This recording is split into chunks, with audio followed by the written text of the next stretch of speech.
नमस्ते साथियों। आज हम शुरू करने जा रहे हैं क्लास 10th हिस्ट्री का चैप्टर नंबर 3 और नाम है उसका the making of global world. वैश्वीकरण का बनना बड़ी ही आसान सा ये टॉपिक है और छोटी छोटी स्टोरियाँ इसमें दी हुई है। बड़ा चैप्टर है लेकिन इसको देखते हुए घबराना नहीं है, क्योंकि छोटी छोटी जो स्टोरी है उसको कंबाइंड करके एक बड़ा चैप्टर बनाया गया है। और इस चैप्टर को हम शुरू करेंगे और इसमें हम देखेंगे कि किस तरीके से जो आज का विश्व है वो बना है और साथ ही किस तरीके से लोग आपस में कनेक्ट हुए हैं। प्री मॉडर्न एज क्या था, किस तरीके से पहले व्यापार हुआ करता था, आज का जो सारा सिनेरियो है वो कैसे क्रिएट होता है, साथ में डिजीज़ जो है वो कैसे आती है, और साथ ही हम देखेंगे किस तरीके से यूरोपियन जो कंट्रीज़ हैं उन्होंने दूसरे जितनी भी कंट्रीज़ हैं उनको अपने अंडर में किया है। फर्स्ट वर्ल्ड वॉर का क्या इफेक्ट यूरोप पे पड़ा था, और उसके साथ में ही हम देखेंगे 1930s का जो ग्रेट डिप्रेशन है जिसे हम आर्थिक मंदी कहते हैं, उसने अमेरिका पर क्या प्रभाव डाले हैं, अमेरिका के साथ में ही दूसरी अन्य कंट्री जितनी भी है उस पर क्या प्रभाव डाले हैं, इसके बारे में हम पूरे डिटेल से पढ़ेंगे। तो चलिए शुरू करते हैं इस चैप्टर को और हम समझते हैं कि प्री मॉडर्न वर्ल्ड क्या होता है, यानी कि प्राचीन जो मॉडर्न वर्ल्ड है वो किस तरीके से मॉडर्न वर्ल्ड जो है आज का, उससे पहले किस तरीके से सिनेरियो क्रिएट होता था, कैसे व्यापार होता था, इसके बारे में हम पढ़ेंगे। ये जो क्वेश्चन है प्री मॉडर्न वर्ल्ड का, ये इसी वर्ष 2024 में उदयपुर डिस्ट्रिक्ट के हाफ ईयरली एग्जाम में आया था। जो बोर्ड की तरफ से ऑर्गेनाइजेशन होता है उसकी तरफ से। चलिए शुरू करते हैं। Globalisation refer to an economic system.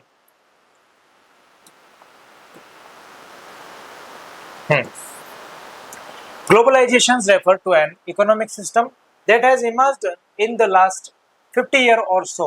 जो हम आज का सिनेरियो देख रहे हैं और आज से 50 साल पहले का सिनेरियो देखते हैं, जो ग्लोबलाइजेशन है उसके बनने का सफ़र इससे कहीं ज़्यादा पूर्व बनना शुरू हो जाता है। But the making of global world has a long history. ये जो आज का जो हम देख रहे हैं ये सिर्फ ये 50, 60, 70, 80 सालों का ही सफ़र नहीं है जो हम अभी एट प्रेजेंट देखते हैं।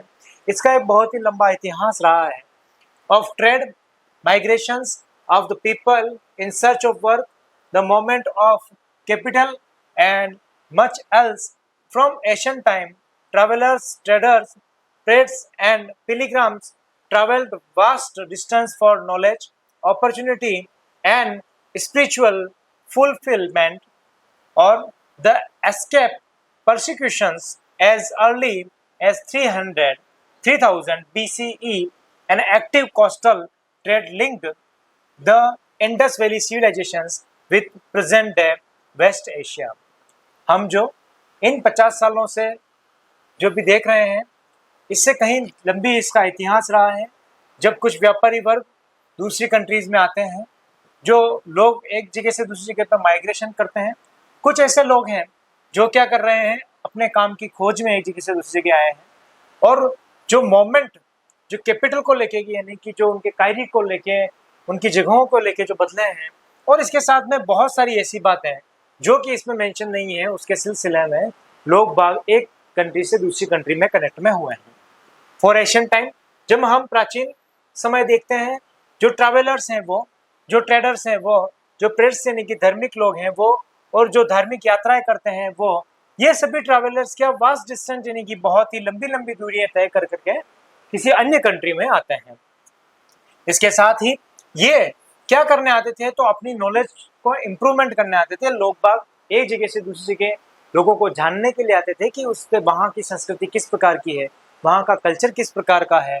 तो कोई यूरोप रह रहा है तो वो एशिया आएगा, जापान जाएगा, चाइना जाएगा, और कोई एशिया वाला, यूरोप वाला है वो अमेरिका की तरफ टूर करेगा, और वो जानेगा कि वहाँ की जो किस तरीके से कल्चर लोग बाग रहा करते हैं, उनके पास में क्या जो है रिसोर्सेज अवेलेबल है, अपॉर्चुनिटी है, स्पिरिचुअल फुलफिलमेंट और द एस्केप परसिक्यूशन। और कुछ लोग ऐसे हैं जो किसी न किसी अपॉर्चुनिटी से आते हैं, लेकिन कुछ लोग परसिक्यूशन से यानी कि उन पर जब अत्याचार होते हैं तो वो एक जगह से दूसरी जगह पर आते हैं।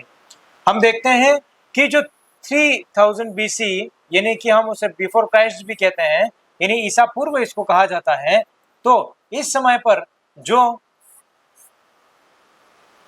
इंडस वैली सिविलाइजेशन यानी कि सिंधु घाटी सभ्यता जो है, उनकी जो व्यापार हुआ करता था, जो आज प्रेजेंट है वेस्ट एशिया का पोर्शंस है, वहां पर जो व्यापार हुआ करता था, वहां से हम देखते हैं कि मेसोपोटामिया, यूनान, इन सभी की सभ्यताओं के कुछ सिक्के मिले हैं, जिससे हम ये कह सकते हैं कि यहाँ की जो संस्कृति है वो लोग बाग वहां से यहाँ आए हैं और यहाँ से वहां लोग गए हैं। तो ये जो पूरा पीरियड है, इसका इतिहास एक लंबा रहा है ना। तो इस तरीके से हम समझ सकते हैं कि प्री मॉडर्न एज क्या होता है। बढ़ते हैं आगे। आप लोगों की एक अक्सर शिकायत रहती है कि सर आप पढ़ाने के बाद हटते नहीं है, और ये मोस्टली मैंने भी अभी लास्ट टाइम के कुछ वीडियोस में नोट किया था। तो कोई दिक्कत नहीं है, जब मैं आपको पूरा समझा दूंगा तो मैं पूरा ही एक तरफ हट जाऊंगा, ठीक है। तो आप उसको वीडियो को पुश करके आराम से लिख लेना, अपने नोट्स बना लेना। यस, तो बढ़ते हैं आगे। और अब हम देखते हैं कि किस तरीके से जो लोग थे वो पहले व्यापार किया करते थे। हम ये बात जानते हैं कि जो लोग हैं वो नावों की खोज उस समय नहीं हुई थी, यानी कि जहाज़ों के माध्यम से उस समय ट्रैवल नहीं करते थे। जहाज़ों की खोज बहुत बाद में हुई है, 1400 ईस्वी के आसपास हुई है, या हम कहें कि 1453 के बाद, जब कुस्तुनतुनिया बेंजेंटाइन की जो कैपिटल है, वहाँ पर जो तुर्किश एम्पायर है उसने अपना कैप्चर कर लिया था। ये एक बड़ा लेसन और एक लेसन है। उसके बाद में जो है सी रूट जो है वो वास्को डी गामा, कोलंबस, ये लोग आते हैं और वो रास्तों की खोज करते हैं। उससे पहले जो भी व्यापार होता था वो सिल्क रूट के थ्रू होता था।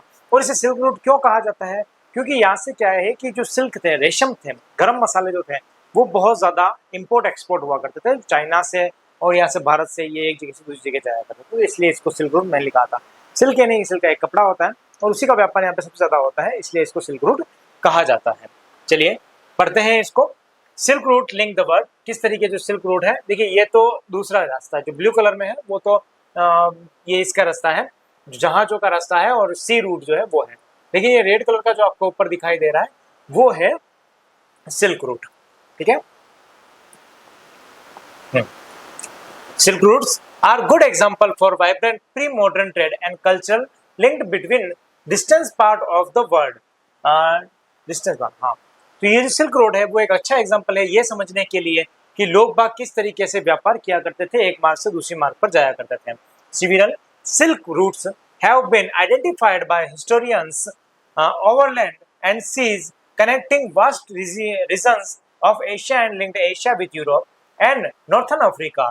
सिल्क रूट में इतिहास से हमें ये जानने को मिलता है और इतिहासकारों से हमें ये जानने को मिलता है कि उन्होंने इस रूट के बारे में चर्चाएं की है, और साथ में ही वो बताते हैं कि ये जो रीजन्स है कौन सा, एशिया का, और एशिया को किससे, जो ये एशिया है इस पूरे एशिया को ये जोड़ता है, और एशिया को यूरोप से जोड़ता है, यूरोप को अमेरिका से जोड़ता है। तो इस तरीके से सारी कनेक्टिविटी होती है इन एक्सचेंज ऑफ टेक्सटाइल। और इसके साथ में ये जो व्यापार करते हैं, ये कौन सा व्यापार करते हैं कि exchange of textiles and species, ये कुछ ऐसी धातु हैं वो एक्सचेंज करते हैं, साथ में स्पीसीज यानी कि जो गर्म मसाले थे वो स्पाइसेस जो है उनको क्या करते हैं, इंडिया से खरीदते हैं, और इसके बदले में जो प्रीसियस मेटल यानी कि जो अमूल्य धातुएं हैं जैसे कि गोल्ड, सिल्वर, है ना, इस तरीके जो क्या होता है यहाँ भारत में आते हैं। इसीलिए यहाँ पे लिखा हुआ है कि ये सारी चीजें यूरोप से एशिया की तरफ आने लगी है, ठीक। हाँ, तो ये हो गई सिल्क रूट की बात। अब सेकंड हम करते हैं, the silk routes were the routes through which trade and culture mingling from far flung parts of the world took place. China was known from the trade of the silk since ancient period. हम ये जानते हैं कि दूर दूर तक जो फैले जो क्षेत्र हैं वो आपस में किस तरीके से जुड़े हैं इस सिल्क रूट के माध्यम से, और एशिया जो है वो इसका, जो चाइना जो है वो इसका एक लीडर के रूप में है, और सिल्क रूट पर पूरा जो है वो अपना व्यापार करा करता है ना। तो उस समय हम ये देख सकते हैं कि भारत और भारत के साथ में चाइना, ये दोनों बड़े जो है थे एक्सपोर्टर थे, जो बड़े जो है वो हब थे, हम ये कह सकते हैं बिजनेस के, या जो गुड्स एंड सर्विसेज हैं वो प्रोड्यूस करने के लिए। Chinese silk cargoes used to travel through this routes and from there it got its name the silk routes, क्योंकि उस समय सिल्क रूट का चाइनीज जो है उन चाइनीज कार्गोज से वहां पे जाया करते थे। तो इसलिए जो चाइनीज जितने भी ट्रैवलर्स हैं जो एक जगह से दूसरी जगह सामान ले जाते हैं, उन लोगों के जो लगातार सामान ले जाते हैं, इसलिए इसका नाम क्या पड़ गया, सिल्क रूट, क्योंकि वो सिल्क का सामान जो है वो अत्यधिक मात्रा में यहाँ से लेके जाते थे। इसका मतलब ये नहीं है कि सिर्फ सिल्क ही लेके जाते हैं, इसके साथ में अन्य और सारी चीजें लेके जाते हैं। Yes, later Chinese poetries, textile and spices from India and Southeast Asia also traveled the same routes। हमें देखते हैं कि चाइनीज के साथ साथ में ही जो चाइनीज स्पाइसेस हैं और ये सारे टेक्सटाइल्स हैं, पोट्री है, यानी कि जितने भी सामान है वो सारे क्या है, पोट्री एक तरीके के सामान होते हैं। इसके बारे में फोटो बताऊंगा मैं आपको आगे, है ना। India and south east Asia also travel the same routes, और इसके साथ में ही ये सभी एक ही मार्ग का क्या करते हैं, यूज करते हैं और आगे से आगे बढ़ते हैं। In turn precious metals like gold and silver follow from Europe and Asia, और इसी तरीके से यूरोप से वापिस ये सारा सामान तो वहां जा रहा है, पोएट्री, टेक्सटाइल और स्पाइसेस, और उसके बदले में यहाँ पर प्रीशियस मेटल्स जो है वो वापिस एशिया आ रहे हैं, यूरोप से एशिया आ रहे हैं और ये होते जा रहे हैं। अब ऐसा क्यों हो रहा है कि प्रीशियस मेटल उनको क्यों देने पड़ रहे हैं, ऐसी क्या मजबूरी है उनकी? तो देखिए यहाँ पे जो एशिया, ये यूरोप वाला जो पोर्शन है ये ठंडा क्षेत्र है और इनको आवश्यकता होती है किसकी? भाई ठंडा है तो इनको गर्म की आवश्यकता होती है, और गर्म मसाले कहाँ हुआ करते थे? चाइना और एशिया में। अब चाइना में भी क्या होते थे? चाइना जैसे अफीम, चाय, कॉफी, और यहाँ पे स्पाइसेस जैसे कि मिर्च, काली मिर्च वगैरह, ये जो सारी थी, तो ये सारी यहाँ पे क्या होती है, जस्ट सेकंड, ये सारी यहाँ से एक्सपोर्ट होती है और उसके बदले में वो आती है। ठीक, प्रीशियस मेटल जो है वो यहाँ पे आते हैं। बढ़ते हैं आगे, आप नोट डाउन कर लीजिए इसको। Yes, food travels spaghetti and potato, किस तरीके से जो है स्पेगेटी जो है वो यहाँ पे आते हैं और जो फूड है वो एक जगह से दूसरी जगह आते हैं। देखिए क्या होता है, नूडल्स जो है वो चीन से पश्चिम में पहुंचता है और स्पेगेटीज का जन्म होता है। नूडल्स यानी कि जो हम आज के समय में मैगी देखते हैं वो कहाँ से आता है? चाइना से वहां आता है, और वहां पे स्पेगेटी यानी कि जो सवैया है उसका निर्माण होता है। और ये जो पास्ता हम आज के समय में देखते हैं वो सब कहाँ से आता है? तो वो सब अरब क्षेत्रों से आते हैं और पास्ता जो है अरब यात्री उनको लेके आते हैं। और हम ये देखते हैं कि जो आलू है, पोटैटो है, इसका क्या करते हैं कि जो अमेरिकन है, कौन से अमेरिकन, जिसकी जो रेड इंडियंस थे, ठीक है, ग्रेट इंडियंस थे, उन्होंने इसका निर्माण किया था। वहां की ये मुख्य रूप से फसल है और वहां से ये यहाँ पे आती है, और यहाँ पे आने के बाद में ये जो पोटैटो है वो बहुत मुख्य फसल बन जाती है ना, पूरे यूरोप में, क्योंकि ये देखिए सस्ती भी पड़ती थी, बहुत अधिक मात्रा में भी थी, और ये रेगुलर वाली फसल थी, है ना। तो किसी में भी हम कुछ समझ में नहीं आता है तो क्या करें, आलू डाल दें, है ना। बैंगन के साथ क्या करते हैं, आलू डाल दें, और किसी और सब्जी में बनाना है, आल के साथ में क्या, लौकी के साथ में क्या करते हैं, आलू डाल देते हैं। तो ये आलू क्या कॉमन चीज बन गई, और लोगों को हम इस एग्जाम्पल समझा सकता हूँ मैं आपको कि आयरलैंड में एक बार आलू की कमी हो गई तो वहां पे लाखों लोगों की मृत्यु हो गई। मतलब आप इस चीज से समझ सकते हैं कि आलू कितना इंपॉर्टेंट रहा था, है ना। चलिए अब इसको पढ़ते हैं। Food offers many example of long distance culture exchange. हम ये देख सकते हैं कि किस तरीके से जो जितने फूड्स होते हैं वो एक जगह से दूसरी जगह आते हैं। तो इससे हम ये बात पता चल सकते हैं कि भाई कितना हम लोगों ने ट्रैवल किया होगा, कितनी डिस्टेंस तय की होगी। New crops were introduced by traders and travellers. जितनी भी नई क्रॉप्स थी, जो ट्रेडर्स वहां पे जाते थे, जो व्यवसायी लोग वहां पे जाते थे, जो भ्रमण करने के लिए वहां जाते थे, इन लोगों का इनमें बहुत ज्यादा योगदान है। इन लोगों ने इनको इंट्रोड्यूस किया। Ready food stuff such as noodles travel west from China to become spaghetti. जब हम देखते हैं कि वेस्ट के साइड में से ये चाइना आता है, कौन सा, नूडल्स, और उसके साथ में ही स्पेगेटीज ये बनता है, नहीं कि सवैया के रूप में इसको प्रयोग में लिया जाता है। हाँ, और ancestors were not familiar with common foods such as potato, soya, groundnuts, maize, tomatoes, chillies, sweet potato and so on about 5 centuries ago. हम ये देखते हैं कि मुश्किल से 5 कंट्री जो है वो ये इस चीज को समझती थी। किसको? भाई पोटैटो को समझती थी, आलू क्या होता है, सोया क्या होता है, ग्राउंडनट मूंगफली क्या होता है, मेज क्या होता है, मक्का क्या होता है, टोमेटोज क्या होता है, चिलीज क्या होता है, स्वीट पोटैटो यानी कि शकरकंद क्या होते हैं, ये बहुत कम लोग यहाँ पे जानते थे। लेकिन इस पूरे विश्व को इसमें फैलाने का जो श्रेय है वो किसको जाता है? ट्रैवलर्स और ट्रेडर्स को जाता है। उन लोगों ने जो है यहाँ पे क्या किया कि इन सभी को आपस में जो फसलें हैं एक जगह से दूसरी जगह क्रॉप को लेके आए और विस्तृत किया इन सभी को, है ना। And so on 5 countries. Many of our common foods come from Americas origins inhabitants the American Indians. जो रेड इंडियंस थे, जो ग्रेट इंडियंस थे, उन लोगों ने क्या किया है यहाँ से ये सारी फूड्स लेके आए हैं और वहां से इन सभी को इंट्रोड्यूस किया है ना। हाँ, तो ये क्या है, एक छोटी सी स्टोरी है स्पेगेटी एंड पोटैटो की, किस तरीके से जो है पोटैटो यहाँ से आता है। जो हम मेनली पोटैटो कहाँ से देखते हैं, अमेरिकन इंडियंस, जो हम रेड इंडियंस के बारे में हम पढ़ते हैं वहां से ही आता है ना। देखिए आप जानते ही होंगे कि भाई ये जैसे ये अमेरिका वाला पोर्शन है, ये यूरोप वाला पोर्शन है यहाँ पे, है ना, ये एशिया वाला पोर्शन है, ठीक है ना, ये ऑस्ट्रेलिया वाला पोर्शन है ऑस्ट्रेलिया का, तो यहाँ से ये इधर आके आए हैं ना पोटैटो। चलिए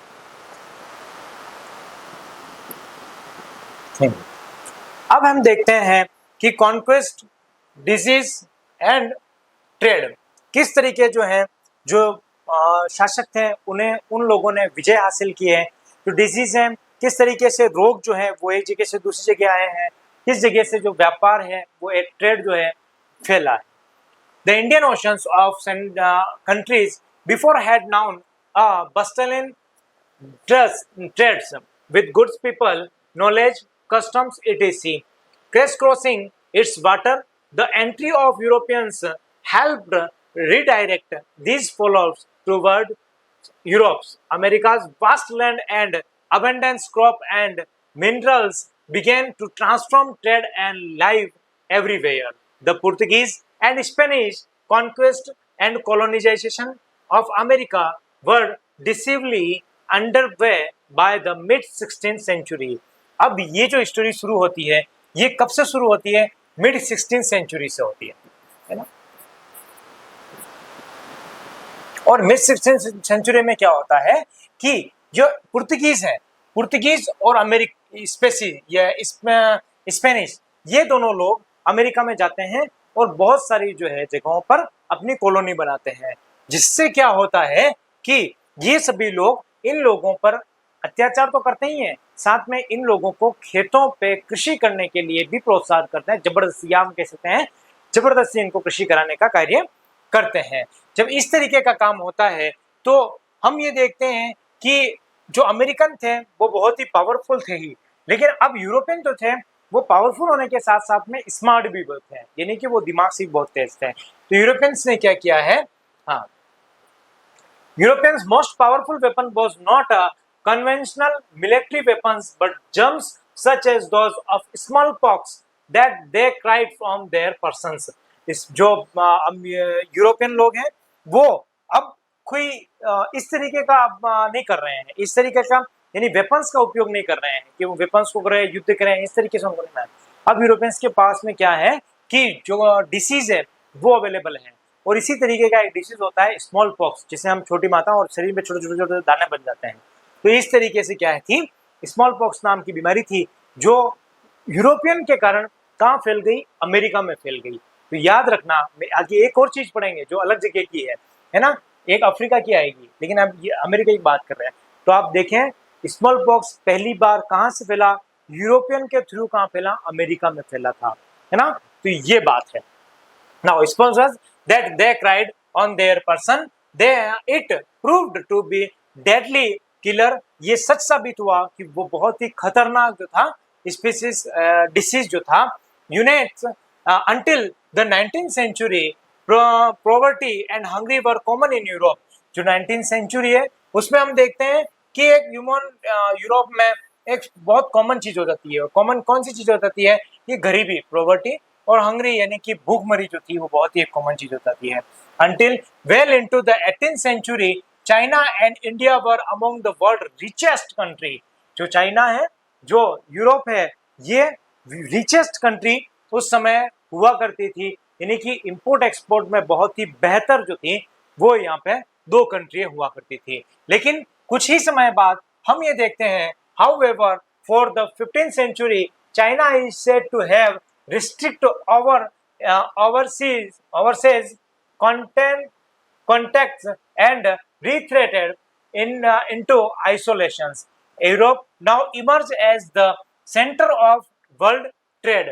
इसके साथ में ही हम देखते हैं कि चाइना को जैसे ही पता चलता है कि यहाँ पे इस तरीके की स्पीसीज पूरे विश्व में फैलने लगी है और ये बहुत ही घातक है, तो इससे क्या करता है, चाइना मूव ऑन कर लेता है और अपने आप को आइसोलेट कर लेता है। चाइना खुद को अपने आप में बंद कर देता है, जिससे क्या होता है कि चाइना जो व्यापार में बहुत आगे था, भारत जो बहुत आगे था, तो वो जो चाइना तो पीछे हट गया और यूरोप जो है भारत पे अपना आधिपत्य जमा लिया, अपने अंडर में कर लिया।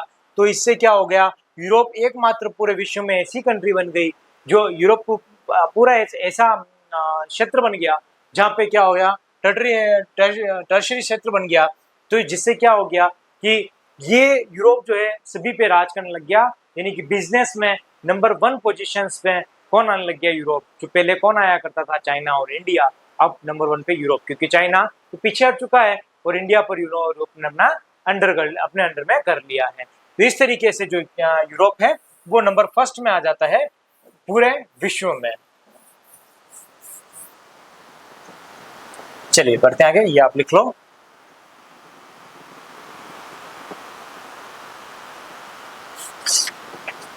यस, अब देखते हैं कि इन द 19th सेंचुरी 1815 टू 1914, 1815 100 साल को दशकों की छोटी सी एक स्टोरी पढ़ते हैं। In the 19th century economics, politicals and economic, political, social, culture and technological factors in threaded in complex ways to transform societies and reshape external relations. 3 follows on moment were identified by economists. इस समय पर जो ये समय है 1815 से 1914, इस समय पर आर्थिक रूप से जो सभी देश हैं वो बदलते जा रहे हैं, पॉलिटिकल रूप से बदलते जा रहे हैं, सोशल रूप से बदलते जा रहे हैं, कल्चर रूप से बदलते जा रहे हैं और टेक्नोलॉजिकल फैक्टर्स की तरफ बदलते जा रहे हैं। यानी कि लगातार टेक्नोलॉजी बदलती रहती है, वहां पर इकोनॉमी, पॉलिटिकल सब कुछ सिनेरियो बदलता रहता है। तो जब ये इस तरीके का रीशेप होता है, यानी कि समाज जो परिवर्तित होता है, उसमें इकोनॉमिस्ट अपनी राय देते हैं और राय देते हैं तो वो 3 चीजें बताते हैं कि ये 3 आप चाहे पूरा सिनेरियो चेंज करें, अगर पूरे सर्कल में 3 चीजें नहीं चली तो क्या हो जाएगा, ग्रेट डिप्रेशन आ जाएगा, जिसका एक परिणाम था। इकोनॉमिक्स को पहले ही पता चलता है, इकोनॉमिक्स जितने भी होते हैं उनको सारा सिनेरियो पहले ही पता चल जाता है कि क्या होने वाला है, कि किस तरीके की पॉलिसीज हैं, पॉलिसी सही है अथवा नहीं है, क्या परिणाम इसके आने वाले हैं। तो इस तरीके से क्या होता है, वो फर्स्ट चीज बताते हैं कि पूरे देश में, पूरे विश्व में ये क्या करना चाहिए, ट्रेड। दूसरा लेबर, मैं जो चीजें अंडरलाइन कर रहा हूँ वो समझना बहुत आराम से। Trade, labour, short term and long term investment. वो ये कहते हैं the first is the follow the to trade, व्यापार को जो है फॉलो करना है। Referred largely to trade in goods, example cloth and wheat. भाई पहली बात ये है कि अगर व्यापार लगातार चलता रहा तो किसी भी देश पर किसी प्रकार का कोई नुकसान नहीं होगा। दूसरा, the second is the follow labour, यानी कि जो मजदूर हैं वो लगातार मिलते रहेंगे तो लोग बाग, the migration of people in search of employment, जो लेबर है वो लगातार मिलती रहे और जो माइग्रेशन के कारण एक जगह से दूसरी जगह जा रही है उनको रोकना है और रोकने के साथ में उनको काम देने का कार्य करना है। तीसरा ये बता रहे हैं कि जो लोग पैसा कमा रहे हैं वो क्या करें, moment of capital of short term investment, वो छोटा या लॉन्ग टर्म इन्वेस्टमेंट यानी बड़ा किसी न किसी प्रकार का ओवर लॉन्ग डिस्टेंस किसी न किसी प्रकार का क्या करें, इन्वेस्टमेंट करें, यानी कि बाजार में पैसा लगाए, जिससे क्या हो, सर्कल लगातार चलता रहे। अगर ये तीनों लगातार काम करते रहेंगे तो एक जो कंट्री होगी उसका बहुत ही बढ़िया विकास होगा और डेवलपमेंट होगा। अगर ये तीनों कहीं पर भी रुक गए हैं, मजदूरी या हम लेबर कहें या हम व्यापार कहें या लॉन्ग टर्म या शॉर्ट टर्म में पैसा कहीं रुक गया है तो क्या हो जाएगा, बहुत बड़ा नुकसान हो जाएगा। तो ये किसी भी कंट्री के डेवलपमेंट के लिए बहुत ज्यादा जरूरी है। कौन कौन सी चीजें, पहला है व्यापार ट्रेड, दूसरा है लेबर यानी कि मजदूरी, तीसरा है शॉर्ट टर्म और लॉन्ग टर्म इन्वेस्टमेंट। तो ये तीनों किसी भी कंट्री के डेवलपमेंट में बहुत जरूरी है। अब वर्ल्ड इकोनॉमी टेक शेप, अब हम देखते हैं कि जो पूरा विश्व है उसकी इकोनॉमी लगातार बदलती रह रही है और वो एक नया शेप लेती जा रही है। In the 19th century self sufficiency in food meant lower living standard and social conflict in Britain.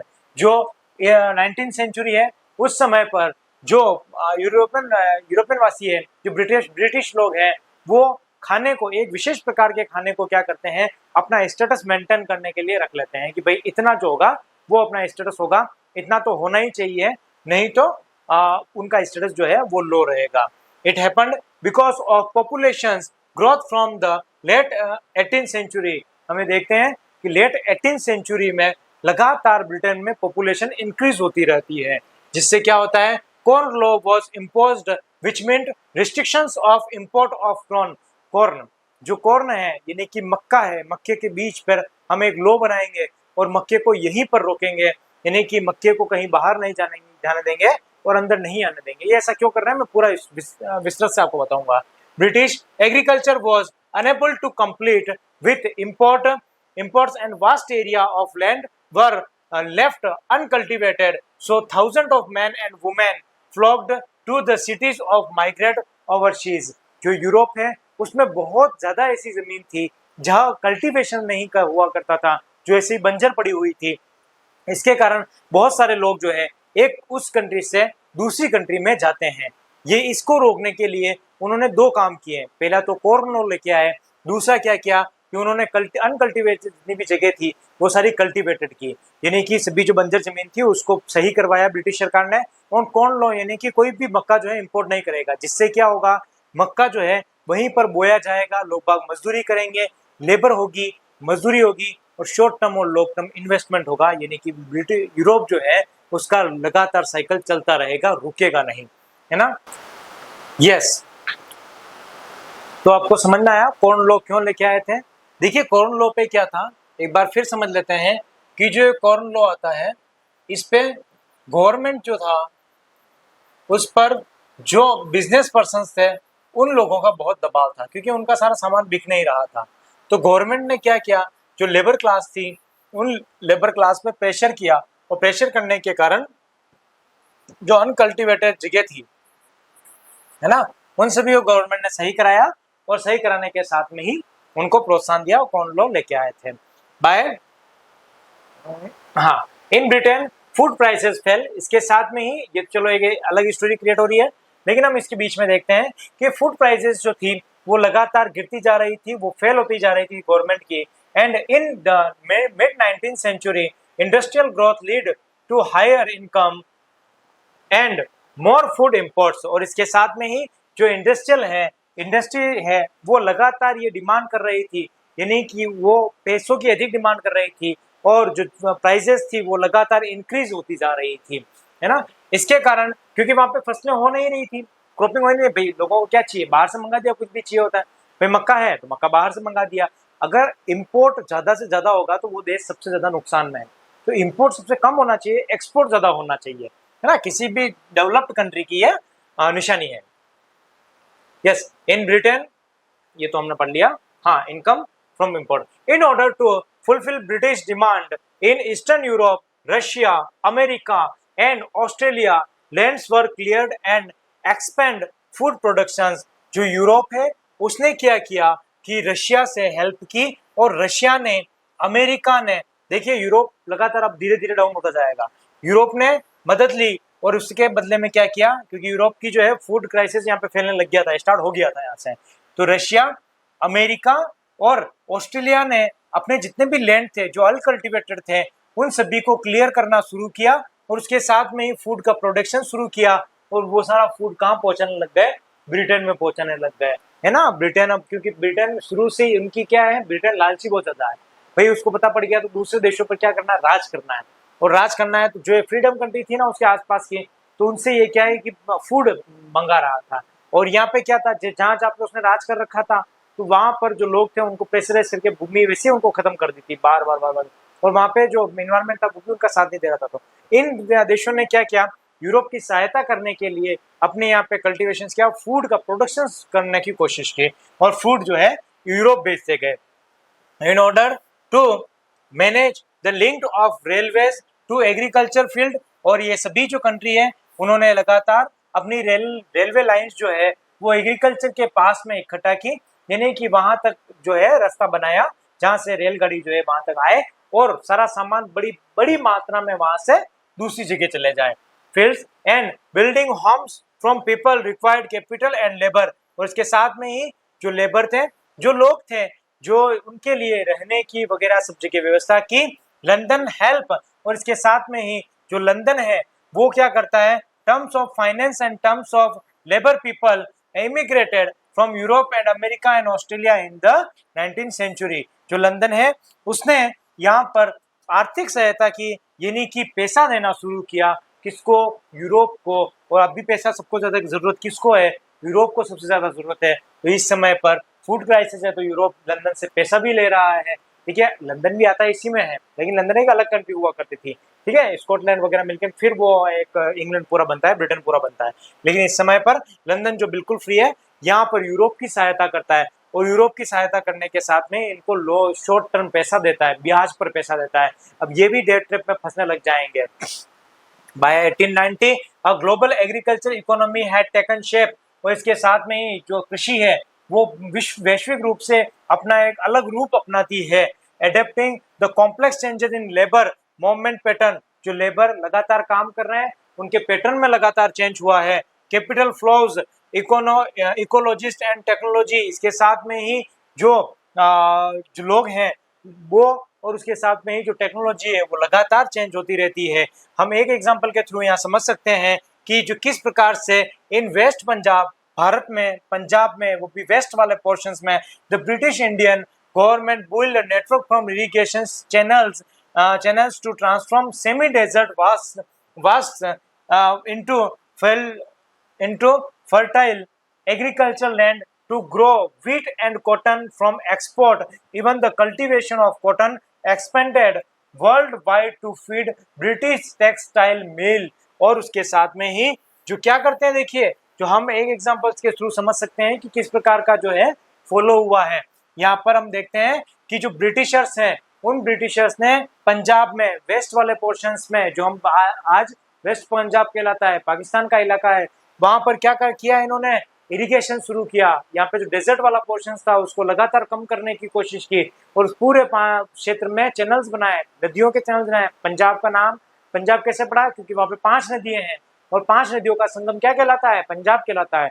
तो वहां पर इन ब्रिटिशर्स ने चैनल्स बनाना शुरू किए, वहां से पानी जाने लगा, और पानी जाने लगा तो उन्होंने फोर्स किया किस पर, कि वीट, गेहूं का उत्पादन सबसे ज्यादा करें, कॉटन का उत्पादन बहुत ज्यादा करें। तो इस तरीके से क्या ब्रिटिशर्स ने, एक तो भारत का एग्जांपल है, लेकिन इन्होंने इस तरीके का बड़ा लार्ज लेवल में कहां पर शुरू कर दिया, रशिया ने शुरू कर दिया था, अमेरिका ने शुरू कर दिया, ऑस्ट्रिया, और उदाहरण पे दे रहे हैं कि हाँ यूरोप लेता रहे, ताकि क्या हो रहा है, एक समय पर यूरोप फंस जाए, है ना। और हुआ भी ऐसा ही। चलिए बढ़ते हैं आगे, ये आप नोट डाउन कर लीजिए। हाँ, किस तरीके से जो टेक्नोलॉजी है उसका रोल प्ले रहता है। Some of the importance in inventions in the field of technology are the railways, steamships and the telegraph. हम देखते हैं कि जैसे जैसे समय बदलता रहता है वैसे वैसे कुछ न कुछ इन्वेंशन होते रहते हैं। जैसे रेलवे लाइंस का बिछना, है ना, बिछाना, यानी कि रेलवेज का लगातार बिछाना, उसके साथ में स्टीम इंजन लगातार इंट्रोडक्ट होना, उसके साथ में टेलीग्राफ, यानी कि जो संदेश, आज जो हम व्हाट्सएप चलाते हैं उसी तरीके पहले टेलीग्राफ हुआ करता था, तार जिसे कहते थे, है ना, वो एक जगह से दूसरी जगह भेजा जाता था संदेश, है ना, which transferred the 19th century world. और 19वीं शताब्दी में ये लगातार हम चेंजेस देखते थे। But technological advancement were often the result of large social, political and economic factor. जो टेक्नोलॉजिकल था उसने न सिर्फ किसी देश पर बल्कि क्या किया है, सोशल लाइफ पे भी इम्पैक्ट डाला है, पॉलिटिकल लाइफ पे भी इम्पैक्ट डाला है, और इकोनॉमिक को तो बहुत बढ़िया तरीके से इन्होंने चेंज कर दिया है टेक्नोलॉजी ने। हम देखते हैं आज किसका जमाना है, एआई का जमाना है, यानी कि आर्टिफिशियल इंटेलिजेंस का जमाना है। हम जो चाहे वो ऑटोमेटिक उसको करा सकते हैं। तो ये बहुत ही डेंजर है ह्यूमन के लिए, लेकिन लगातार हम इसके आगे बढ़ रहे हैं। हम 2G देखते हैं, फिर 3G देखते हैं, फिर 4G, और आज 5G का जमाना चल रहा है। तो इस तरीके से लगातार 6G भी आ जाएगा फिर चलते चलते। For example, colonization simulated new investment and improvement in transport। हमें देखते हैं कि जैसे colonization बना है, कॉलोनियां बनी है किसी अन्य कंट्री की, वैसे वैसे वहां पे इन्वेस्टमेंट भी बढ़ा है, वहां पे इनोवेशंस भी बढ़े हैं। किस तरीके से बढ़े हैं कि वहां पर फास्टर रेलवे लाइंस बिछाई गई है, ताकि वहां के जितने भी रिसोर्सेज है वो खींच के किसी उसकी कंट्री में लेके आ जाए। Lighter wagons and large ships helped move food more cheaply and quickly from to final market। हमें देखते हैं कि वैगन और जो लार्ज शिप्स हैं, बड़े जहाज हैं, वो बहुत अधिक मात्रा में बहुत ही कम पैसे में क्या कर लें, क्विकली तरीके से एक जगह से दूसरी जगह तक फाइनल मार्केट में लेके आ जाए। फाइनल मार्केट कौन सा है? जैसे मैं आपको एक एग्जांपल बताऊं कि ये यूरोप है और ये भारत है, तो भारत में कुछ एक राज्य में स्टेट में कुछ प्रोडक्शन हुआ तो वो भारत से निकल के यूरोप के मार्केट में आ गया, तो ये फाइनल मार्केट यूरोप का हो जाता है। तो इस तरीके से क्या हो गया, फाइनल मार्केट में ये आना चाहिए। Animals were also shipped live from America to Europe till 1870। हम देखते हैं कि जो एनिमल है यानी कि जो जानवर है उनको जिंदा कहां पर भेजा जाता है? अमेरिका से यूरोप, क्योंकि वहां से इतनी कोई एडवांस टेक्नोलॉजी नहीं थी, जिससे क्या होता था कि अगर उसको काट के भेजा जाएगा, उसका मांस ना भेजा जाएगा तो सड़ जाएगा, बहुत टाइम लगता था। तो इसके लिए क्या है, जिंदा जो थे उन लोगों को, जानवरों को 1870 से पहले भेजा जाता था अमेरिका में। लेकिन जैसे जैसे टेक्नोलॉजी बढ़ी, रेफ्रिजरेटर जैसे जैसे इन्वेंटमेंट हुए, उसके बाद में क्या होने लग गए, meat was considered an expensive luxury beyond the rich and European poor. और ये यूरोप में जो है मीट खाना है ना, मीट खाना बहुत ही लग्जरी माना जाता था, बहुत ही अपने स्टैंडर्ड जो स्टेटस है उसको बहुत ही स्टैंडर्ड माना जाता था। तो यहाँ पे पहले क्या हुआ करता था कि जीवित जानवरों को वहाँ भेजा जाता था, जिसमें बहुत सारी दिक्कतें हुआ करती थी। कोई तो भूख से मर जाते थे जानवर, जब भूख से मर जाते थे तो बहुत नुकसान हो जाता था, बड़े जानवर का नुकसान हो जाता था। साथ में किसी को कोई रोग हो जाता था, है ना, जो जानवर थे यहाँ से हष्ट पुष्ट भेजे जाते थे, लेकिन वहां पे जाते तब तक दुबले पतले हो जाते क्योंकि उनको पूरे जहाजों में रास्ते में खाना ही नहीं दिया जाता था। तो इस तरीके से क्या बहुत नुकसान था, जो जीवित जानवर थे उनको बेचना। To break to earlier monotony of bread and potatoes many could now and meat and butter and eggs to their diet. जो ये क्या मोनोटोनी बन गई इनकी कि जो मीट है वो खाना, अंडे खाना, उसके साथ में ही क्या करना कि जो पोटैटो है वो खाना। ब्रेड जो था ये किस तरीके से यूज करते थे, जैसे ब्रेड था उस ब्रेड में क्या करते थे कि नीचे पोटैटो रखते थे, यानी कि बिल्कुल बॉईल किया हुआ पोटैटो रखते थे, उसमें अंडा रखते थे, फिर उसमें मीट रखते थे, फिर उसको खाते थे। तो इस तरीके का खाना ये क्या समझते थे कि जो बर्गर जो हम देखते हैं ना उसी तरीके का शेप बर्गर ही, तो इस तरीके के बर्गर के अंदर का पोर्शन रखा जाता था। तो वो एक अच्छा स्टेटस उनको समझते थे कि इस तरीके का जो होगा वो अच्छा स्टेटस होगा। तो टेक्नोलॉजी ने क्या किया है, ये जीवित जानवरों की मैंने आपको स्टोरी बताई थी कि किस प्रकार से जो है वो रेफ्रिजरेटर का जैसे ही इस्तेमाल शुरू हुआ उसके बाद में इन सभी को काट के वहां से भेजना लगा, जिससे क्या हो गया कि जो चीजें थी वो ज्यादा से ज्यादा मात्राओं में जाने लगी, रेफ्रिजरेटर में अच्छे से रहने लगी, उसके साथ में ही जो भार था वो भी कम होने लग गया था, है ना। तो ये पहले जहाँ पे जीवित जानवरों को भेजा जाता था, उसी के बाद में जैसे जैसे रेफ्रिजरेटर वगैरह बड़े इंजन और फास्ट जो इंजन है उनकी शुरुआत हुई तो ये फास्ट गोइंग करने लगी। यस, लेट 19th सेंचुरी कोलोनाइजेशंस, हम 19th सेंचुरी की बात करते हैं और 19th सेंचुरी में देखते हैं कि किस तरीके का जो सिनेरियो है वो क्रिएट होता है। देखिए 19th सेंचुरी में ब्रिटेन क्या करता है, लगातार युद्ध करता है और युद्ध करने पर ये बहुत ज्यादा नुकसान में आ जाता है और यूरोप लगातार दूसरे देशों पर राज करने की कोशिश करता है। Yes, trade flourished